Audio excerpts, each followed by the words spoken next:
সহকারী স্টেফেন মিলার বলেছেন, ভারতের রাশিয়া থেকে তেল কিনে ইউক্রেনের বিরুদ্ধে যুদ্ধকে অর্থায়ন করা গ্রহণযোগ্য নয়। ট্রাম্প প্রশাসন ভারতকে চাপ দিচ্ছে যাতে দেশটি রাশিয়া থেকে জ্বালানি আমদানি বন্ধ করে।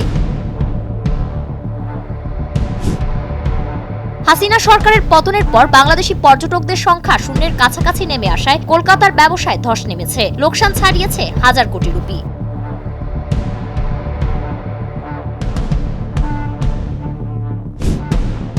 আমিরাতে সবুজ মিয়া নামের এক বাংলাদেশি প্রবাসী জিতে নিয়েছেন 2 কোটি দিরহাম, আর পারভেজ হোসেন আনোয়ার পেয়েছেন রেঞ্জ রোভার ভিলার গাড়ি।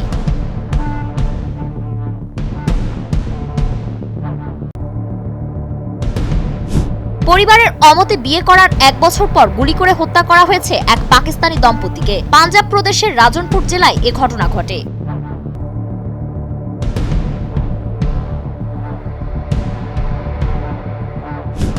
বিশ্বের অন্যতম ঝুঁকিপূর্ণ এই নৌপথে 1 দশকে মারা গেছেন বা নিখোঁজ হয়েছেন 3400 জনের বেশি মানুষ। সবশেষ বৈরী আবহাওয়ার মধ্যে রোববার ইয়েমেনের উপকূলে নৌকা ডুবে অর্ধশতাধিক অভিবাসীর মৃত্যু ঘটে।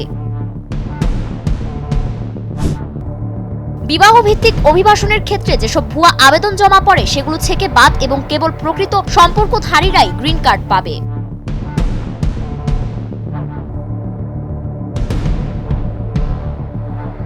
ইসরায়েলে অবসরপ্রাপ্ত শত শত নিরাপত্তা কর্মকর্তা ও গোয়েন্দা সংস্থার প্রধানরা সোমবার যুক্তরাষ্ট্রের প্রেসিডেন্ট ডোনাল্ড ট্রাম্পের প্রতি গাজায় যুদ্ধ বন্ধের ব্যাপারে আহ্বান জানিয়েছেন। তারা খোলা চিঠিতে বলেছেন, আমরা আমাদের পেশাদারি জায়গা থেকে বলতে পারি, হামাস এখন আর ইসরায়েলের জন্য হুমকি নয়।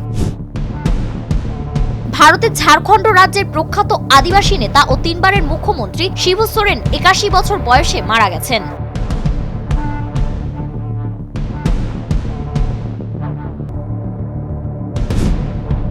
অধিকৃত পূর্ব জেরুজালেমের আল আকসা মসজিদ প্রাঙ্গণে ইসরায়েলের উগ্র ডানপন্থী জাতীয় নিরাপত্তা মন্ত্রী ইতামার বেন গভিরের উস্কানিমূলক আচরণের তীব্র নিন্দা জানিয়েছে তুরস্ক।